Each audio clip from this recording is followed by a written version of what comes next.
어떤 사람이 개에게 우유가 좋다는 이야기를 듣고 자기가 기르는 개에게 우유를 먹이기로 했습니다. 그래서 싫다는 개를 무릎에 끼고 목을 끌어안고 목구멍 벌리고 우유를 갖다 뒤에 부었습니다. 난리가 났죠. 어느 날 개가 움틀에다가 실수로 우유병을 툭 쳐가지고 우유통이 떨어지면서 우유가 바닥에 쏟아졌는데 놀랍게도 개가 그 우유를 핥아먹더랍니다. 이 사람은 그제야 개가 우유를 싫어하는 것이 아니라 자기가 개에게 우유를 먹이는 방법이 잘못됐다는 것을 깨달았다고 합니다. 인생을 살면서 생각지 않게 일이 잘 풀리지 않을 때에 우리가 하던 일을 멈추고 자신을 돌아볼 필요가 있습니다. 내가 일하는 방법이 맞는지, 내가 살아가는 방법이 맞는지 따져볼 필요가 있습니다. 지금까지 잘 살아왔지만 변화한 시대에게 맞는지 점검할 필요가 있습니다. 내가 옳다고 생각하지만 내 고집으로 굳어지지 않았는지 자신을 돌아볼 필요가 있습니다. 코로나19 감염병이 발생한 지 1년이 넘어가면서 이 팬데믹 상황이 생각보다 길어지고 있습니다. 백신이 개발되었고 치료도 나온다고 하지만 올해 연말이나 되어야 집단면역이 생기고 안정될 것이라고 봅니다. 세계보건기구 WHO에서는 코로나19가 극복되어도 사라지지는 않고 우리 곁에 지독한 독감이나 감기 정도로 남아있을 것이라고 합니다. 처음 코로나19가 발병됐을 때 우리는 곧 끝날 거 생각해서 코로나 이후 포스트 코로나를 말했습니다. 코로나는 어떻게 살 것이냐. 근데 쉽게 끝나지 않자 바뀌어서 코로나와 함께 위드 코로나 함께 살아간다는 말을 했습니다. 점점 늦어져 이제는 다른 말 합니다. 코로나 뉴 노멀. 코로나 때문에 뉴 노멀. 뉴 노멀은 새로운 표준이라는 뜻이죠. 이제 코로나 때문에 새로운 표준으로 살아가게 된다는 것입니다. 예를 들면 마스크를 착용하는 것, 손 씻기, 거리두기 같은 것들은 당분간 계속되어서 이제는 새로운 방식으로 살아가야 된다는 것입니다. 이 말은 우리가 코로나19 팬데믹 이전으로는 돌아갈 수 없고 돌아가서도 안 된다는 것을 의미합니다. 코로나를 극복한다고 해도 다시 옛날로 돌아갈 수 없고 새로운 방식으로 살아가는 변화가 필요하다는 겁니다. 새로운 표준을 받아들이고 새로운 방식으로 살지 않으면 또 다른 문제나 더 심각한 일들을 경험할 수도 있다는 겁니다. 우리가 새로워야 될 이유가 무엇입니까? 시대와 환경과 상황이 달라졌기 때문입니다. 과거에 무엇을 대해 잘못했다거나 지금까지 살아온 방식이 틀렸다는 것이 아니라 시대가 달라지고 상황이 바뀌어서 지금까지 살아오던 방식이 더 이상 통하지 않는 것이 현실이라는 것입니다. 하나님께서 코로나19 팬데믹을 통해서 우리의 현실과 문제들 낱낱이 드러내셨습니다. 인간의 연약함과 부족함과 죄악을 드러내셨고 그리스도인들의 신앙의 부족과 죄악과 허물들을 드러내셨습니다. 그 잘못된 걸 끊고 버리고 하나님께로 돌아오고 새로워지라고 하시는 겁니다. 신앙의 본질로, 삶의 본질로 돌아오라고 하십니다. 그리고 다가오는 시대 하나님같이 새 일에 쓰임받을 새 믿음을 가지라고 하시는 것입니다. 이것이 하나님 주시는 코로나의 메시지입니다. 지금은 옛것 버리고 새 것을 찾을 때입니다. 에스겔서는 하나님께서 이스라엘 백성을 바벨론으로 돌아오게 하셨다는, 그대로 회복되게 하셨다는 예언한 내용입니다. 이스라엘 하나님께 범죄해서 심판을 받아 바벨론에게 주도의 파션에 망하고 나라가 망하고 성전 파괴되고 왕의 백성들이 포로로 잡혀갑니다. 그런데 고국에 돌아가서 다시 나라를 세울 수 있는 희망도 할 수 없는 절망적인 상황이었습니다. 이때 하나님께 에스겔을 통해서 회복을 말씀하십니다. 39장까지는 그들의 죄악을 책망하고 심판하실 것을 말씀하고 회개하면 구원을 말씀하십니다. 37장에 마른 뼈가 사람 환상을 보이고 40장부터는 성전 회복입니다. 오늘 본문은 하나님 이스라엘을 회복시키실 때 어떻게 하시는가, 그리고 우리가 회복되기 위해서는 어떻게 해야 되는지를 알려주십니다. 24절 보면 내가 너희를 여기 여러 나라 가운데서 인도해내고 여러 민족 가운데서 모아들이고 고국 땅으로 들어가서 맑은 물을 너희에게 뿌려서 너희를 정결하게 하되고 너희의 모든 더러운 너겟에와 모든 우상 숭배에서 너희를 정결하게 할 것이며, 하나님께서 그들을 돌아오게 하신다 하면서 그들을 깨끗하게 하겠다고 하십니다. 이 말은 그들을 새롭게 하겠다는 뜻입니다. 다시 회복되려면 그들 자신 먼저 달라져야 되는 것입니다. 그를 깨끗하게 하고 새롭게 하신 후에 돌아오게 하겠다는 것입니다. 하나님의 은혜로 회복되려면 우리 자신이 먼저 깨끗해지고 새로워져야 합니다. 약속의 복을 받으려면 우리 자신 먼저 달라지고 변화되어야 됩니다. 우리 삶이 회복되고 은혜 회복되려면 무엇이 달라지고 변화되어야 될까? 먼저 하나님이 지금 일하고 계신다는 것을 알아야 합니다. 하나님 지금 일하고 계신다. 24절에 내가 너희를 여러 나라 가운데서 인도하여 내고 여러 민족 가운데서 모아들이고 고국 땅에 들어가서, 세 번역은 내가 너희를 이방 민족들 가운데서 데리고 나오며 그 여러 나라에서 너희를 모아다가 너희 나라로 데리고 들어가겠다. 이 세상 자신들이 힘을 쓰고 노력해서 돌아간 것이 아니라 하나님께서 끌어내시고 모아서 다시 데리고 들어갔다고 하나님이 하시겠다고 말씀하십니다. 하나님이 지금 일하고 계신다는 겁니다. 이스라엘 백성을 바벨론에서 돌아오게 하시는 건 하나님의 약속이고 하나님의 계획입니다.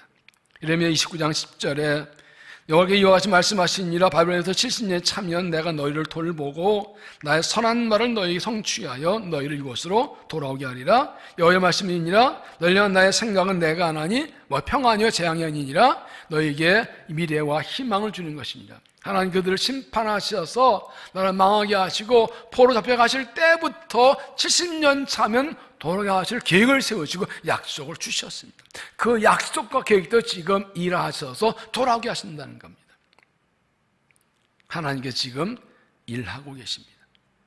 우리 눈에 보기 아무것도 보이지 않고 아무 일도 안 같지만 하나님은 지금 그 계획대로 뜻대로 일하고 계십니다. 하나님 역사의 주관자이고 인생의 주인이셔서 모든 일을 하는 뜻대로 이루고 계시고 주신 약속대로 이루고 계시기 위해서 지금 일하고 계십니다.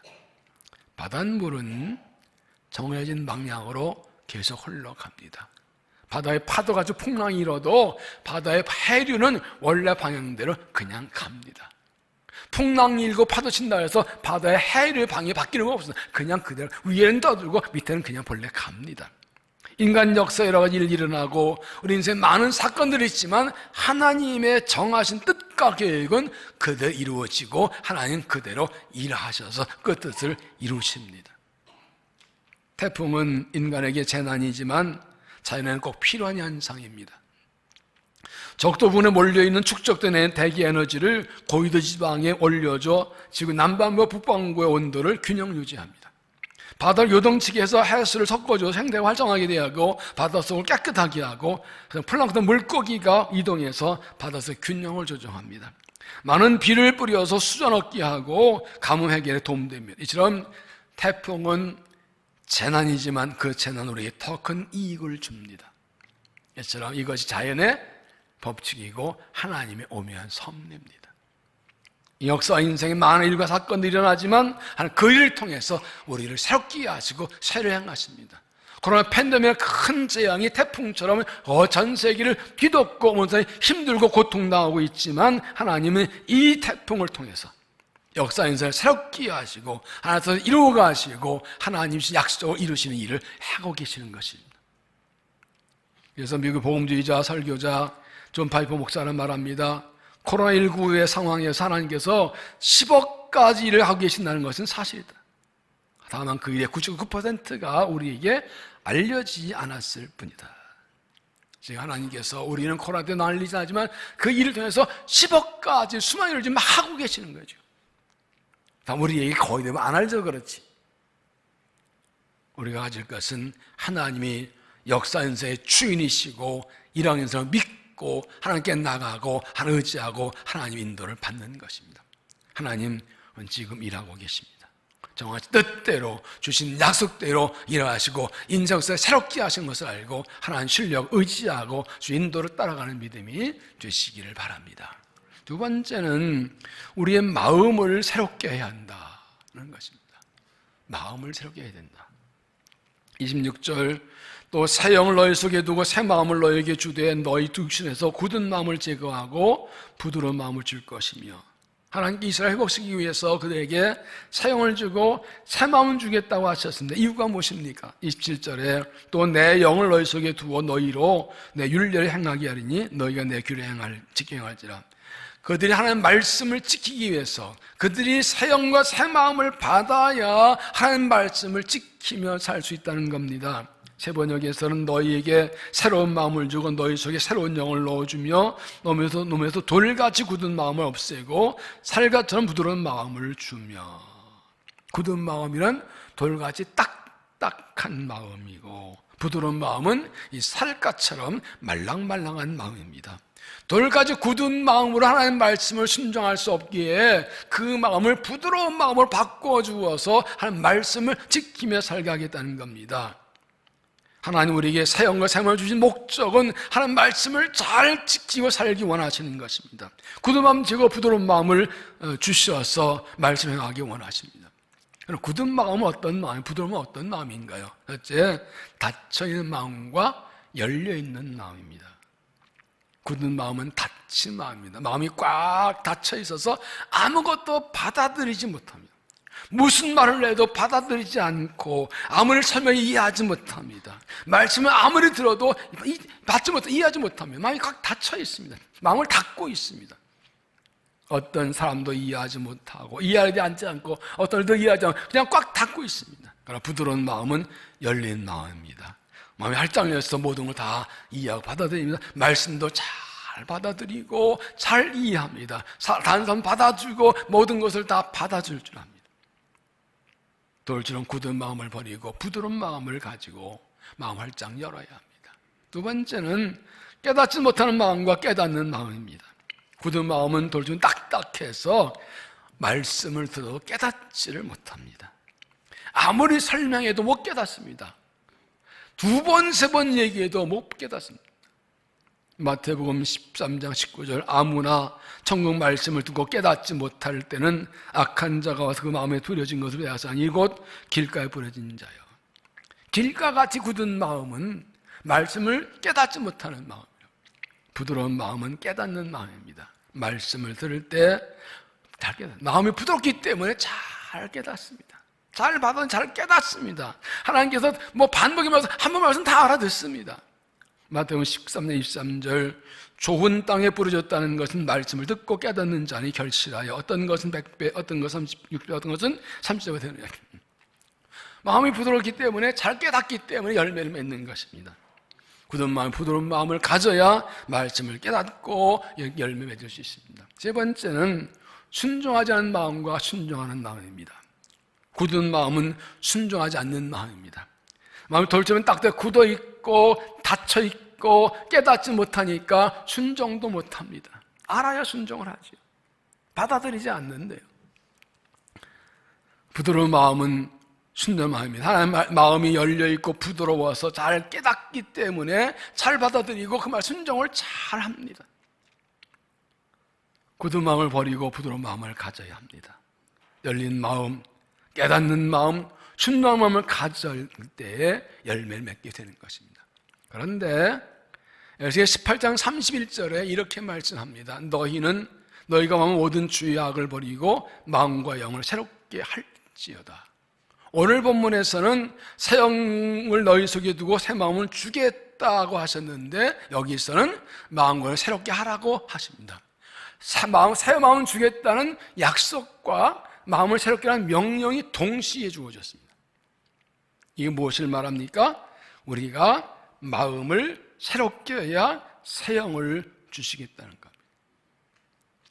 하나님께 새 영을 받으려면 새 마음 받으면 마음을 새롭게 해야 된다는 겁니다.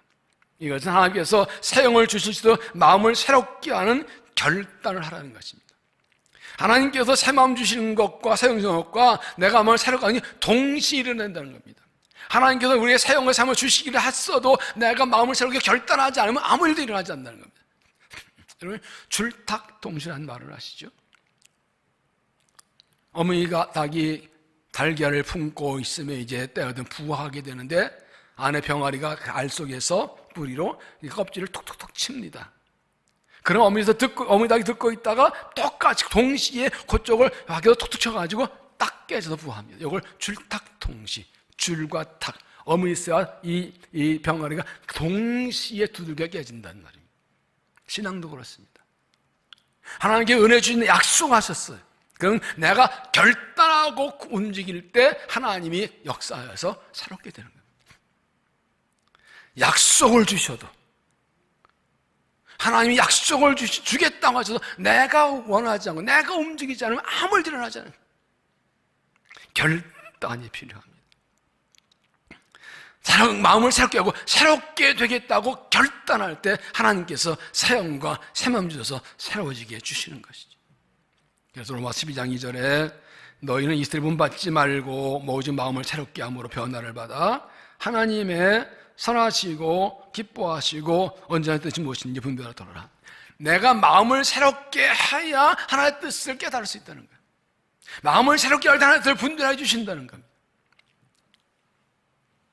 돌처럼 굳은 마음을 버리고 부드러운 마음을 가지고 결단할 때 하나님께서 은혜를 주시는 것입니다. 26절 또 새 영을 너희 속에 두고 새 마음 너희 속에 주되 너희 육신의 굳은 마음을 제거하고 부드러운 마음을 줄 것이며 또 내 영을 너희 속에 두어 너희로 내 윤리를 행하게 하리니 너희가 내 귀를 지켜 행할지라. 이미 하나님께서는 우리에게 새 영과 새 마음을 준다고 약속하셨습니다. 이제 우리가 결단할 때입니다. 하나님 새로워지겠습니다. 새롭게 알겠습니다. 하나님 마음을 새롭게 알겠습니다. 결단할 때 하나님께서 주신 새 영과 새 마음을 받아서 새로워져서 하나님께 쓰임받는 믿음이 되시기를 바랍니다. 세 번째는 하나님께 구해야 주신다. 하나님께 구해야 주신다. 37절에 보면 주 여호와께서 이같이 말씀하셨느냐 그래도 이스라엘 족속이 이같이 자기들에게 이루어주기를 내게 구해야 할지라. 하나님께서는 그들을 돌아가게 하시고 복과 언들을 회복시킨다고 약속하셨습니다. 오늘 이 30절 앞에 보면 하나님께서 곡식을 풍성하게 하고 기근이 닥치지 않게 하고 황폐한 사업을 삼사하게 하고 많은 풍성함을 약속하십니다. 그런데 그래도 이스라엘 족속이 그 약속대로 자기들 이루어주기를 하나님께 구해야 된다. 하나님은 기도 응답으로만 일하십니다. 약속받은 게 있어도 기도할 때 약속대로 이루어 주십니다.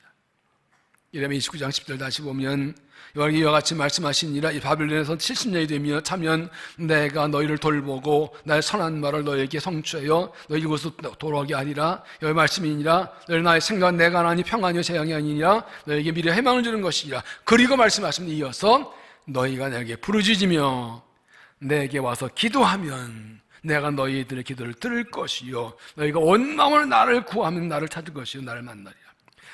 하나님의 약속과 계획이 있는데 그 약속 계획대로 해달라고 나와서 부르짖어 기도하면 들어주신다. 약속과 가만히 있는다고 되는 거예요. 하나님께 구할 때 약속도 이루어 주신다는 것입니다. 하나님 약속의 복을 받으려면 하나님께 기도해야 됩니다. 약속한 대로 이루어지는 것을 받는 길은 기도밖에 없습니다. 사용 주시고 새만 주는 약속하셨는데 그 사용과 새만 받는 길은 하나님께 그 붙들고 기도하는 것입니다. 성령 주시고 마음을 새롭게 해달라고 기도할 때 새 마음과 사용을 주시는 것입니다.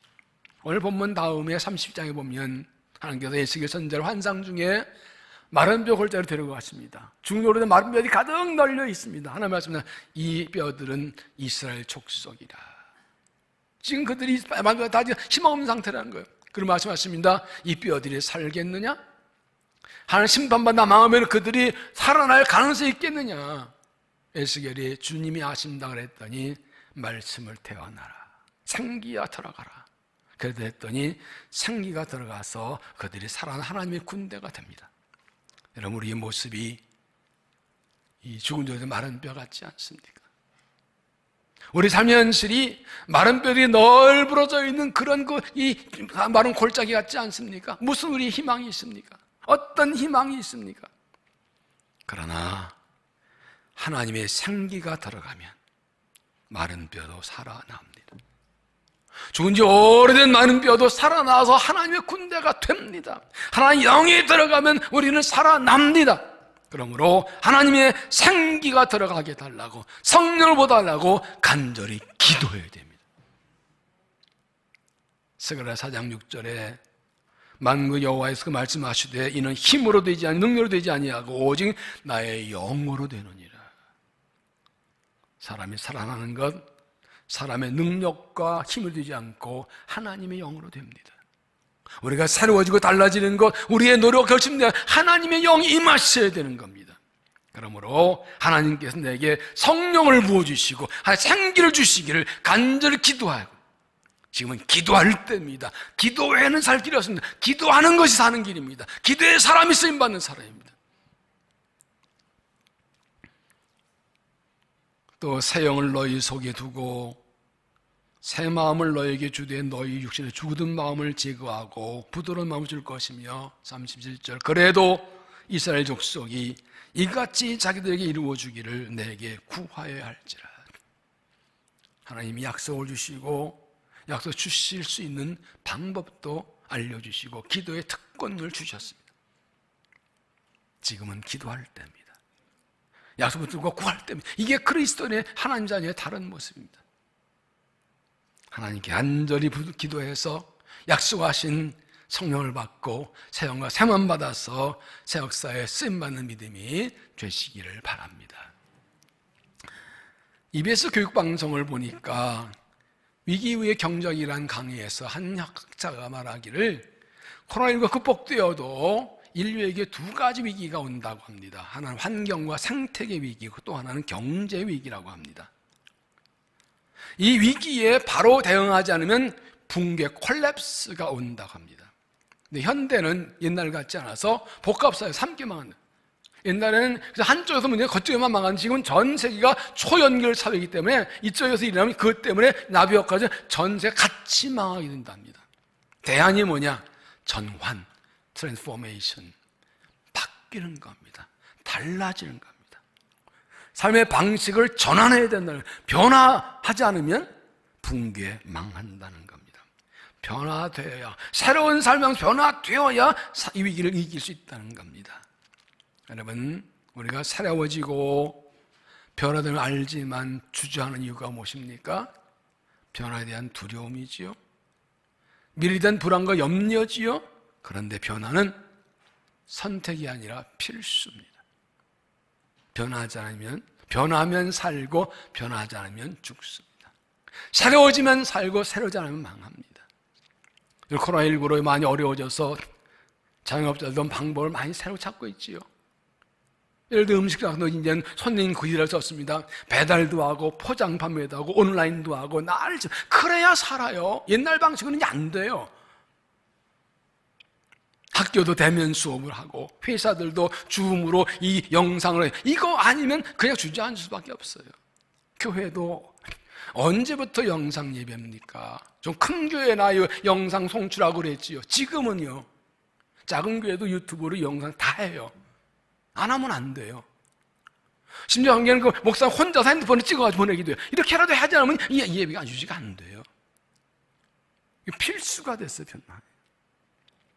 그러면 하나님께서 원하시는 건 뭘까요? 우리의 삶의 방식은 어떻게 바뀌어요? 믿음은 어떻게, 신앙은 어떻게 바뀌어야 되나? 알버트 아인슈타인은 말합니다. 같은 방법을 반복하면서 다른 결과를 기대하는 사람은 정신병자다. 거기서 실험할 때 똑같은 방법에서 결과가 다르게 바란다? 그럼 미쳤다는 겁니다. 방법을 바꿔야 결과가 달라진다는 겁니다. 새로워지고 난다면 삶의 방식을 바꿔야 된다는 겁니다. 예수님도 말씀하십니다. 누가복음 5장 37절 새 포도주를 낡은 가죽 부대에 넣은 자가 없나니 만일 그렇게 하면 새 포도주가 부대를 터뜨려 포도주가 쏟아지고 부대도 못 쓰게 되리라. 낡은 가죽 부대에 새 포도주를 담으면 포도주의 강력한 발효력 때문에 낡은 부대가 툭 터집니다. 그러면 부대도 망가지고 포도주 쏟아버려 손해봅니다. 그래서 반드시 새 포도주는 새 부대에 담아야 됩니다. 예수님께 오심으로 율법 시대가 하고 복음 시대가 열렸는데 유대인들 그 낡은 생각으로는 하나님 새 역사에 있으면 사실 은혜를 받을 수 없다는 겁니다. 달라져야 된다는 겁니다. 하나님께서 행하신 새 역사가 다가오고 새 시대가 오고 있는데 우리가 새로워지고 달라져야 그 은혜를 받아 누리고 쓰임받을 수가 있다는 말입니다. 또 새 영을 너희 속에 두고 새 마음을 너에게 주되 너 육신에서 굳은 마음을 제거하고 부드러운 마음을 줄 것입니다. 18절 31절은 너희가 모든 죄악을 버리고 마음과 영을 새롭게 할지어다. 하나님은 새 영과 새 만상 약속을 준 동시에 마음을 새롭게 하라고 명령하셨습니다. 마음을 새롭게 결단할 때 하나님께서 새 영과 새 마음을 주실 것입니다. 마음을 새롭게 하라, 새 마음은 주겠다 하신 말씀은 다른 말로 하나님의 마음을 가지라는 것입니다. 하나님의 마음. 빌립보서 2장 5절에 너희는 이 마음을 품으라고 그리스도 예수의 마음이니. 예수의 십자가로 구원받은 하나님의 자녀는 예수 그리스도의 마음을 가지고 살아야 된다고요. 하나님의 마음을 가지라는 것은 무엇입니까? 마음을 새롭게 하는 거 하나님 하나님이 뭘 원하는지 알라는 것입니다. 하나님 마음도 뭐가 있냐? 하나님이 뭘 원하는지 그거 알기 위해서는 그런 마음을 가져. 그게 새 마음이에요. 내 마음대로 살지 않고 하나님 마음을 품고 하나님 마음이 뭔지를 구하고 그 하나님 마음을 따라 사는 것을 말합니다. 그것이 새로워지는 것입니다. 하나님께서 나에게 무엇을 원하실까요? 우리에게 무엇을 원하실까요? 그것을 구하는 것 자체가 새 마음입니다. 그걸 하나님께서 알려주십니다. 하나님께서 지금 일하고 계십니다. 고난을 통해서 하나님의 뜻을 이루시고 계획하는데 새로 행하시고 주신 약속 이루어주십니다. 하나님 일하심 믿고 하나님을 신뢰하고 하나님 인도하심을 받아야 됩니다. 우리의 마음을 새롭게 해야 됩니다. 돌처럼 굳은 마음을 버리고 살같은 부드러운 마음을 가져야 합니다. 하나님께 열린 마음, 말씀을 깨닫는 마음, 하나님께 순종하는 마음을 가져야 합니다. 하나님께 약속 주셨으니 마음을 새롭게 하고 은혜를 구하면 하나님께서 결단하면 새 영과 새 마음을 주십니다. 하나님께 구해야 주십니다. 하나님 약속 주셨어도 그들이 이루길 구할 듯이 나가셨습니다. 약속이 많이 주어져 있습니다. 그 풍부한 약속 들고 간절히 기도하면 하나님이 주십니다. 하나님의 영을 부어주십니다. 말하면 우리에게 생기를 부어주고 성령을 주고 삼만다를 기도하면 은혜를 주실 것입니다. 하나님께서 우리를 위해 통해서 새 일을 행하기를 원하십니다. 기억하십시오. 우리는 지금 이 고난과 환난을 넘어서 벗어나는 것을 생각하는데 하나님께서 일하시면서 우리를 통해 새 일을 행하기 원하시고 그래서 우리에게 새 영과 새 마음을 주겠다고 하시는 것입니다. 마음을 새롭게 결단하고 하나님의 은혜를 구해서 새 영과 새 마음 받아서 마음을 새롭게 삶을 새롭게 믿음을 새롭게 해서 이 새 역사에 쓰임받는 믿음이 되시기를 주 이름으로 축원합니다. 기도하겠습니다.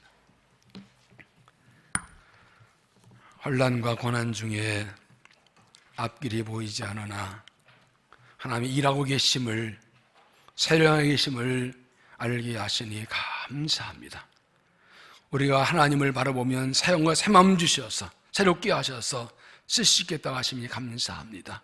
약속하며 간구합니다. 마음을 새롭게 결단하고 은혜를 간구합니다. 새 영을 부어주시고 새 마음 주셔서 말로부터 우리가 일어나서 하나님의 마음을 알고 주의 뜻을 따라 달려가 마음과 영이 새롭게 되고 자기서 쓰임받는 믿음 되도록 은혜를 도와주시고 우리를 사용하여 주시옵소서. 예수님 이름으로 기도하옵나이다. 아멘.